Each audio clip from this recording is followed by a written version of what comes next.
Saudara, peristiwa kebakaran sebuah gudang penyimpanan bahan kimia di Tangerang Selatan berujung pada insiden pencemaran lingkungan. Pabrik yang terbakar tak hanya dilalap api yang berkobar, namun juga melahirkan ancaman senyap bagi warga sekitar. Puluhan ton pestisida mencemari aliran Sungai Jaletreng dan Sungai Cisadane dengan radius hingga puluhan kilometer. Lalu benarkah ada unsur perdata hingga pidana dalam peristiwa ini, dan siapa yang harus bertanggung jawab atas peristiwa kebakaran yang berujung pada pencemaran lingkungan?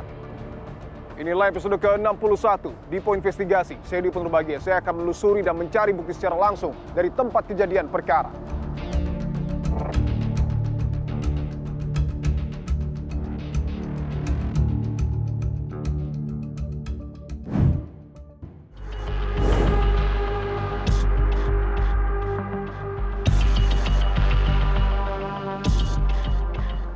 Saudara, saya berada di Kecamatan Setu, Kota Tangerang Selatan, Provinsi Banten, ataupun tepatnya saya berada persis di depan dari Taman Tekno BSD ataupun kawasan pergudangan. Saya akan melakukan investigasi, saudara, untuk melihat secara langsung lokasi dari kebakaran yang terjadi di gudang penyimpanan bahan kimia pestisida.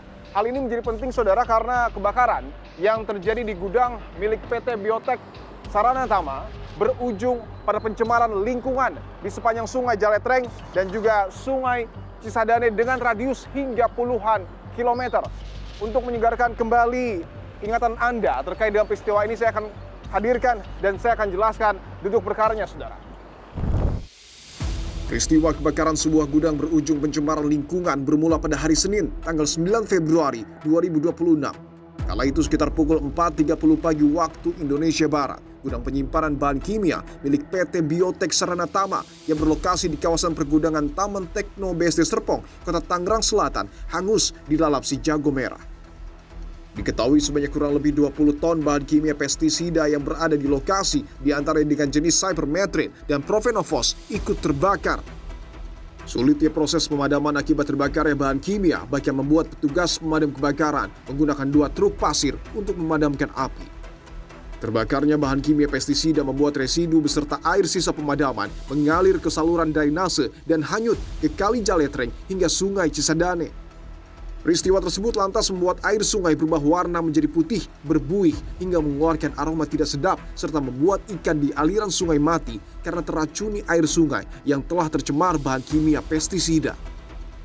Diprediksi pencemaran yang terjadi di aliran Kali Jaletreng dan Sungai Cisadane terbentang sepanjang 22,5 km. Lalu pertanyaannya, seberapa berbahaya pestisida? Pestisida adalah bahan kimia beracun yang digunakan untuk membunuh atau mengendalikan organisme pengganggu tanaman seperti hama dan gulma. Dampak pestisida selain dapat mencemarkan air sungai, pestisida juga menyebabkan kematian ikan dan organisme lain. Sementara bagi manusia, pestisida berpotensi menyebabkan iritasi kulit, keracunan akut, gangguan pernapasan, gangguan reproduksi, hingga kanker. Bahkan dalam jangka panjang, akumulasi pestisida dalam organisme dapat menyebabkan kerusakan organ tubuh pada manusia.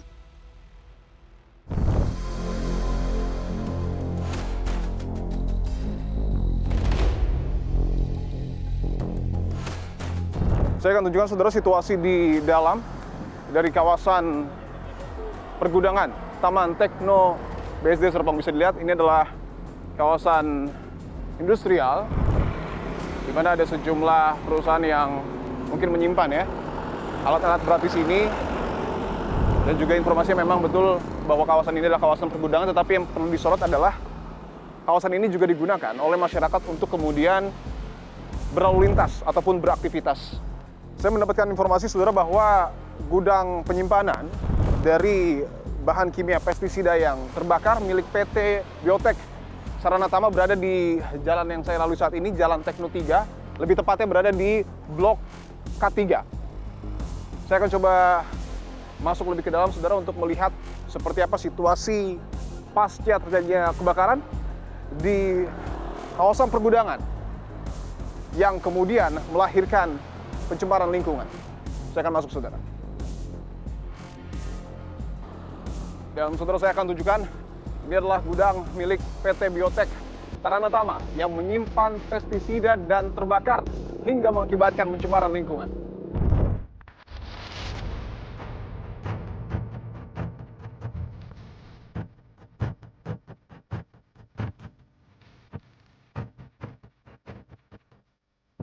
Saya mendapat informasi bahwa ketika seseorang mendekati area ini memang sebaiknya ataupun diinstruksikan untuk mematuhi protokol yang ada. Salah satunya adalah dengan menggunakan masker, karena pada saat saya tiba di sini juga sudah mulai terhirup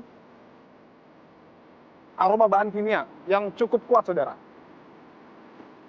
Dan bisa dilihat ya, itu adalah bagian dalam dari PT Biotek Saranatama. Masih terlihat sisa-sisa material yang terbakar. Kemungkinan besar salah satunya adalah material sisa ataupun residu pestisida yang pada akhirnya mencemari lingkungan, khususnya di Sungai Jaletreng dan juga Sungai Cisadane. Ini ada alat berat juga yang kemudian diberfungsikan, dan saya ingin tunjukkan ada satu selang ataupun penanda yang dipasang oleh Kementerian Lingkungan Hidup bertuliskan peringatan area ini dalam pengawasan dari Kementerian Lingkungan Hidup.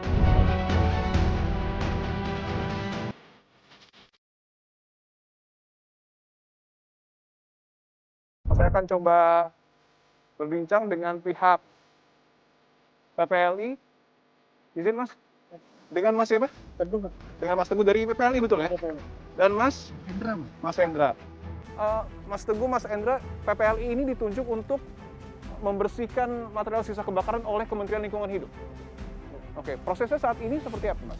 Untuk prosesnya kami di sini masih melakukan gas test. Ya. Jadi memastikan sebelum kita bersihkan area itu tetap aman dulu. Area itu tetap aman. Pastikan area itu aman dari gas-gas yang ada, kayak seperti HCN gitu ya. Terus sudah gitu ada H2S juga tadi kita cek ya. Dan itu kita harus pastikan itu clear dulu gitu. Oke, boleh kita lihat lebih jelas ya, Mas? Bahwa ada satu statement yang menyebutkan bahwa ada juga gas cyanida di area gedung PT ataupun gudang PT Biotek Saranatama. Betul demikian? Betul, Pak. Betul. Untuk kadarnya saat ini masih dalam kadar berbahaya atau seperti apa? Sangat berbahaya. Sangat berbahaya, Pak. Sangat berbahaya? Betul. Oke. Tadi kita swab tes juga itu HCN itu sampai 53,7 itu di atas ambang batas ya, Mas. 53,7. Oke.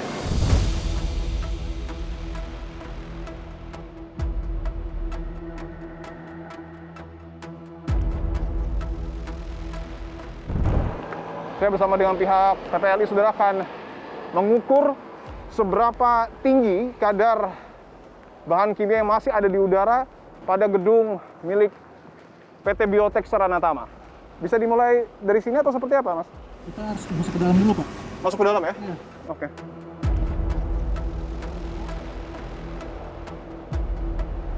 Dan di sini aromanya sangat tercium ya? Iya, betul, Pak. Ini aromanya sangat kuat sekali, saudara. Dan memang tidak disarankan untuk masuk ya?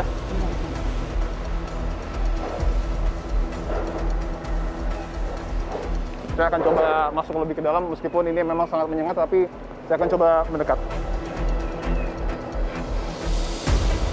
Ini udah terdetek kalau Ya. HCN-nya dan CL2-nya tinggi. Tinggi. Iya, betul. Angkanya?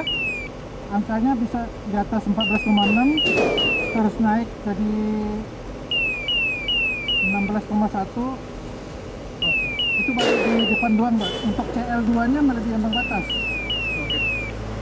Dan ini tidak aman untuk masyarakat menghirup udara ini. Betul, Pak.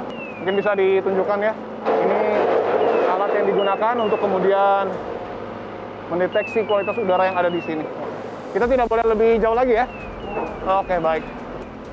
Dan bisa dilihat ya, itu gudang-gudangnya habis terbakar di bagian atas. Kalau untuk pestisidanya masih ada, Mas? Masih ada, Pak, itu yang botol-botolnya masih tersedia. Yang dalam kaleng itu? Iya. Bisa ditunjukkan ya, itu di lantai 2 mungkin ya. Ada tumpukan-tumpukan kaleng yang merupakan pestisida dan terbakar hingga mengakibatkan pencemaran lingkungan.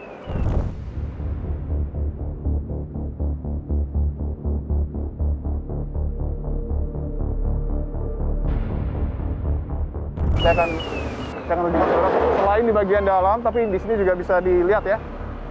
Ini ada drum berisi ataupun jerigen ya, berisi bahan kimia. Ini simbolnya bahan-bahan yang mudah terbakar. Ini masih ada garis polisi yang dipasang ya, agar tidak sembarang orang bisa masuk, karena sekali lagi ini area yang masih sangat berbahaya. Dan mungkin ini juga bisa ditunjukkan ya. Ini saya akan coba lebih mendekat. Oh, ini adalah cairan berwarna ungu ya, yang kemungkinan juga adalah residu dari bahan kimia yang terbakar. Dan ini memang nampaknya sengaja ditutup pasir agar mereduksi ataupun mengurangi efek dari bahan kimia yang ada di sini. Dan saudara, yang menjadi persoalan adalah ketika air yang digunakan untuk kemudian memadamkan api pada saat gudang penyimpanan milik PT Biotek Sarana Tama ini terbakar, air tersebut bercampur dengan residu pestisida yang juga ikut terbakar dan masuk ke dalam drainase. Saya akan coba melihat kondisi drainase yang ada di sini.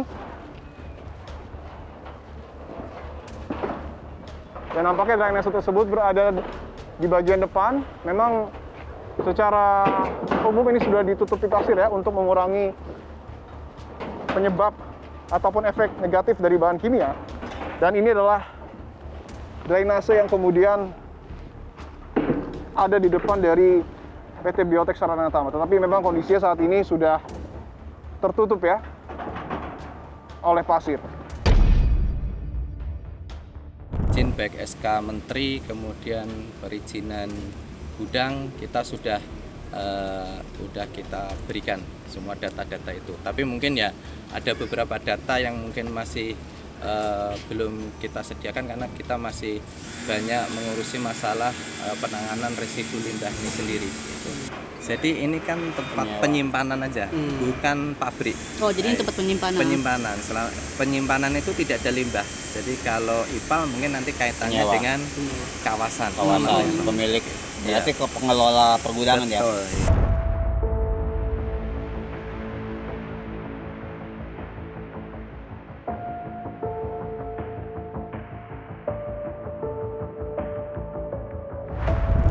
Setelah saya berada di bantaran Sungai Cisadane, saya akan melihat sebenarnya seberapa masif dampak dari racun yang kemudian timbul terkait dengan peristiwa kebakaran di gudang penyimpanan bahan kimia pestisida milik PT Biotek Sarana Tama. Saya akan coba menyisiri Sungai Cisadane bersama dengan Ketua Lembaga Bank Sampah Sungai Cisadane dengan Mas Ade Yunus. Mas Ade, terima kasih untuk waktunya Mas. Sebelum kita menyusuri ya Mas ya, nanti dengan menggunakan kapal, saya ingin tanyakan dulu, seberapa masif sebenarnya efek yang kemudian ditimbulkan ketika kebakaran terjadi di PT Biotek Sarana Tama dan kemudian mencemari Sungai Cisadane? Iya, kalau tidak salah kejadian itu sekitar 4 pagi dini hari, Senin. Nah, kita pada saat 8 pagi itu sudah melihat berbagai ikan sudah mulai mabok. Kami kira awalnya adalah hal yang biasa, karena memang kalau ikan mabok di kami biasa. Tapi mulai perlahan terlihat ada yang berbeda, dari mulai tercium bau yang sangat menyengat sama sungai yang sudah mulai berminyak kayak gitu. Sungainya berminyak? Sungai sudah mulai terlihat berminyak dan berwarna tentu saja, dan baunya sangat menyengat. Saya ingin tanyakan, apakah untuk saat ini kondisi air dan juga kawasan di Sungai Cisadane ini sudah dapat disimpulkan aman? Kalau bicara aman sampai saat ini kan kami masih menunggu hasil uji laboratorium. Meskipun kami juga mengambil sampel dan saat ini juga kami lagi melakukan uji laboratorium.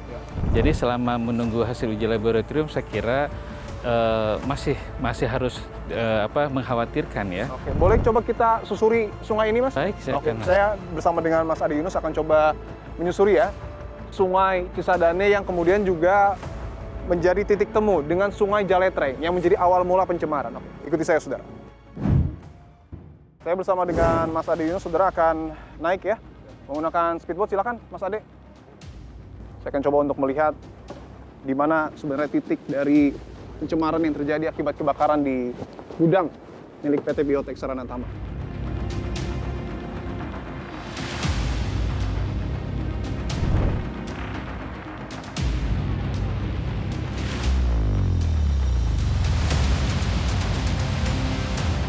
bahwa sebelumnya Mas Ade, informasi yang beredar 22,5 km Sungai Cisadane ini tercemar.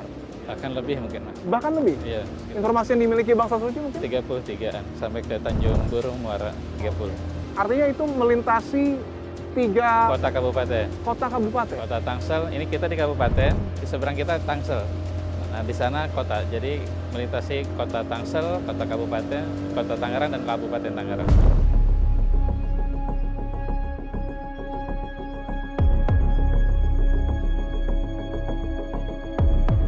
Begitu banyak ikan yang mati. Mungkin bisa digambarkan seberapa banyak sebenarnya ikan yang mati akibat keracunan dari peristiwa kebakaran di PT Biotek. Menurut keyakinan saya, bisa lebih dari atas 1 juta lebih ikan. Karena kalau biasanya itu hanya kita lihat ratusan saja ikan yang mabok. Kira awalnya adalah tumpukan sampah seperti yang sekarang kita lihat. Tapi Seperti ketika itu ya? tapi ketika kita dekati, rupanya itu adalah kumpulan-kumpulan ikan yang sudah mati. Jadi tidak lagi mabok, kondisinya sudah mati mengambang. Bahkan ikan terkuat sekalipun seperti tadi ikan sapu-sapu itu ikut mati. Dan itu termasuk ke dalam tekstur dari air Sungai Cisadane yang juga berubah. Airnya sudah sangat tercium bau, lalu juga berwarna putih.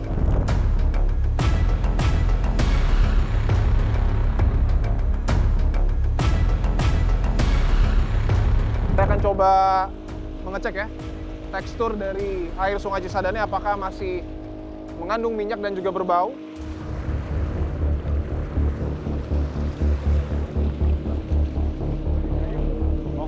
Oke, saya akan coba mengambil airnya ya.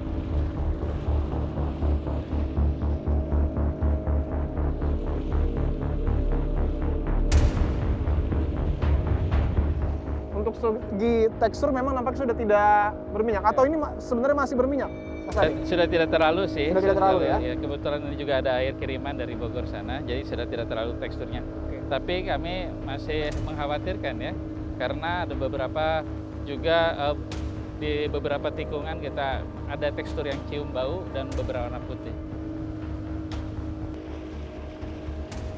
Tapi saya ingin tanyakan Mas Ade, apakah pencemaran yang terjadi di Sungai Cisadane ini merupakan kali pertama atau sebelumnya sudah pernah terjadi? Sebelumnya sudah terjadi, tapi tidak terlalu signifikan dan masif seperti hari ini ya, seperti kemarin itu. Karena kalau kemarin kita hanya menemukan tekstur berwarna saja dan cium bau. Tapi ikan-ikan mati itu kita jarang sekali menemukan. Tapi kalau kemarin itu sangat luar biasa.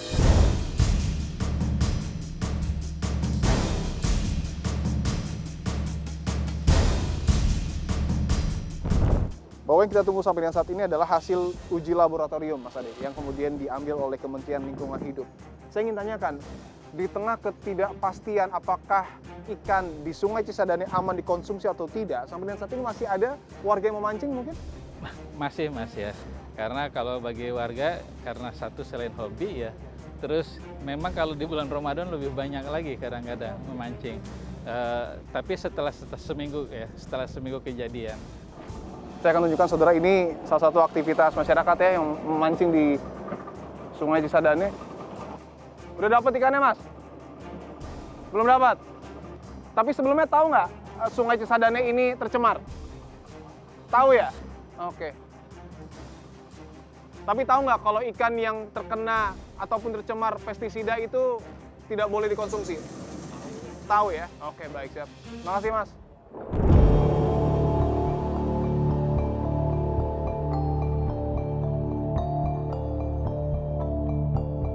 Coba bertanya ke beberapa warga di sini, saudara, yang memancing di Sungai Cisadane. Pak, izin tanya-tanya Pak dengan Dipo Kompas TV. Dengan Bapak siapa Pak? Pak Sunardi. Pak Sunardi. Iya. Sudah dapat ikan Pak? Dapat 3. Sudah dapat 3? Iya. Ikannya ditaruh di mana Pak? Ini, angkat bang. Tuh, bang. Izin lihat apa ya? Iya, boleh. Ini ikan Lele. lele. Iya. Oh, tiga-tiganya lele. Lele ya. Ini bisa dilihat ya, ini ikan lele yang didapat oleh Bapak yang sedang Iya. memancing. Oke. Tapi Bapak sebelumnya tahu nggak Pak, Sungai Cisadane ini 9 Februari 2026 tercemar oleh bahan kimia? Oh iya, pernah ngelihat saya ada banyak orang yang mendapatkan ikan yang kena kimia katanya, ada ledakan katanya. Oke. Ikannya kondisi seperti apa Pak yang Bapak tahu saat itu? Saya tahunya sudah pada mengambang gitu. Mati Pak? Iya, pada mati semua. Kecil, besar, sampai ke sapu-sapu, dia ikan paling kuat kan dia. Tapi mati dia tuh. Waktu itu ikannya itu diambil warga Pak? Kayaknya sebagian pas kejadian banyak yang ngambil. Oh. Pas kejadian itu. Nanti itu ikannya untuk dikonsumsi? Kalau ini kan istilahnya air sudah berubah ini. Oke. Berarti air sudah normal lagi. Ya. Kayaknya enak ini dah. Tapi sebelumnya ada larangan mancing Pak? Tidak ada, Bapak tidak mendengar ada larangan mancing? tidak ada.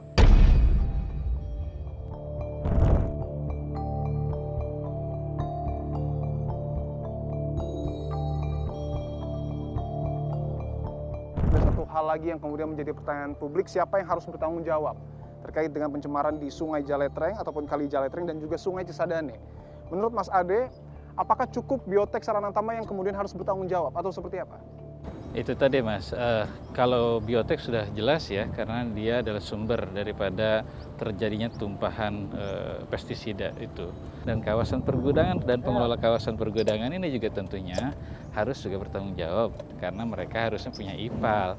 Apalagi di kawasan tersebut adalah kawasan yang menyimpan zat-zat berbahaya, zat-zat kimia tersebut. Apakah kemudian ini juga menjadi gambaran bahwa pengawasan yang kemudian dilakukan oleh pemerintah ini bercelah? Betul, ini yang kami sangat resahkan ya, karena lemahnya pengawasan inilah akhirnya terjadi seperti ini.